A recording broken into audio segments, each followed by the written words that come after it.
आंबेगाव विधानसभा मतदारसंघात बुधवार सकाळपासून मतदारांनी मतदान करण्यासाठी उत्स्फूर्त प्रतिसाद दिला. तालुक्यातील अनेक मतदान केंद्रावर सकाळपासूनच मतदान करण्यासाठी मतदारांच्या रांगा लागल्या होत्या.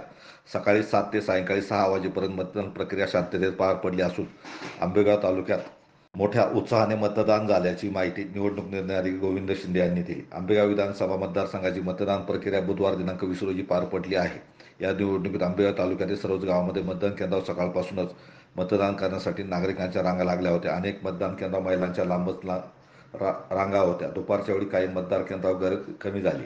सायंकाळी पुन्हा गर्दी पाहावयास मिळाली. तालुक्यातील अनेक मतदान केंद्रावर मतदारांसाठी पिण्याची पाण्याची सोय करण्यात आली. तसेच ज्येष्ठ नागरिक दिव्यांग बांधवांसाठी व्हीलचेअरची व्यवस्था करण्यात आली होती. निवडणूक निर्णय अधिकारी गोविंद शिंदे, तहसीलदार संजय नागटिळक हे तालुक्यातील अनेक मतदान केंद्रावर लक्ष ठेवून होते.